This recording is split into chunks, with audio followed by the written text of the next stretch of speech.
At the edge of the London docks, a burnt, wrecked ship drifts ashore, the Demeter. The local authorities find only one thing on board, a torn journal and a series of claw marks. Deep into the wood, what was this ship carrying, and why is the entire crew missing?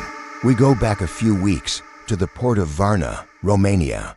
The merchant ship Demeter is loading its final crates. Among barrels of supplies and livestock, there's one crate that no one wants to touch.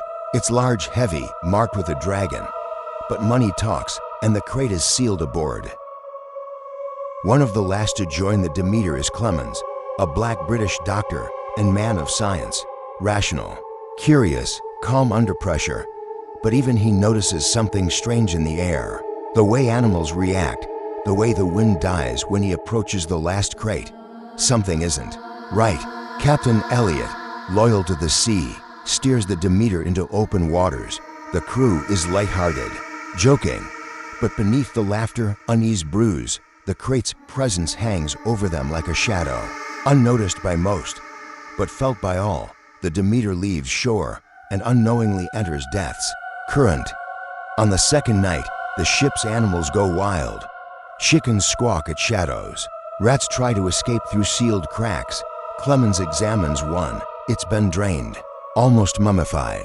The livestock begin to die, one by one. The crew whispers superstition. Clemens suspects disease, but no one can explain what's happening. Inside one of the mysterious crates, they find her, Anna, a sick and weakened girl. She was not cargo. She was hidden, like a secret. Her eyes are filled with fear.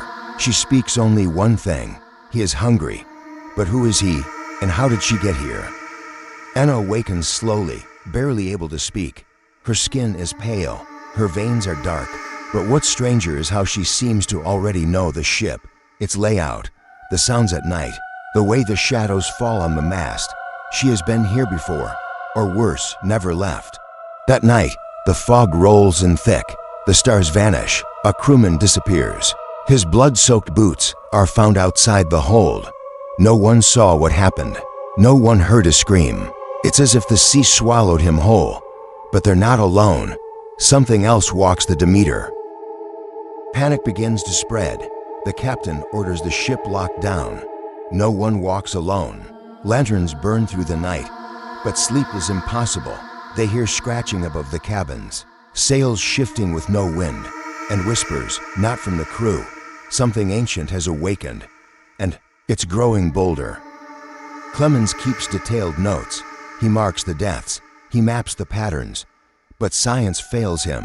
The bodies, they're pale, punctured, cold. No disease behaves like this. Anna begs him to listen. It is not a man, she says, but Clemens can't accept that, not yet. Captain Elliot must now choose between reason and survival. The crew is divided. Some want to throw the girl overboard, others believe a demon is aboard. He tries to keep order, but every night, the Demeter grows darker. He begins writing in the log, knowing it might be his last. Anna begins to recover, but her voice is filled with terror. She tells them the truth. She was sacrificed to him, trapped in the crate not to escape, but to keep him in. He feeds. He waits. He was on the ship long before they set sail.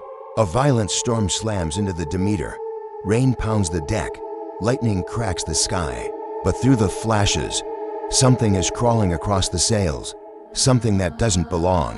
One crewman fires into the dark, but nothing falls. That night, 3 more are taken. Only blood remains. Clemens finally descends into the hold, the place where it all started.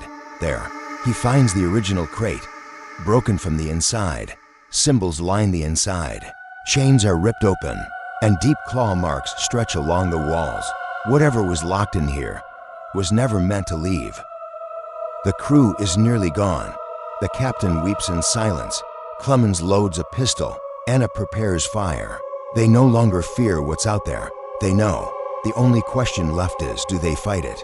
Or do they burn the ship and take the monster down with them? Their last night becomes a trap. Lanterns placed. Crates rigged. They lure it in. Screams echo from the hold. Fire spreads across the deck. The sea boils as the ship burns. The monster is seen, just once, through the flame. but no one dares describe what they saw. Captain Elliot writes his final words. This is no disease. It is a demon that travels by sea. May God have mercy on any who find this ship. Then silence. The journal floats ashore. But of the ship and crew, nothing remains but ashen teeth. What the Demeter carried did not die with the fire. Something survived, and though the sea swallowed the ship whole, its passenger reached land. What followed was a trail of death across London, to punctures, no blood, and no escape.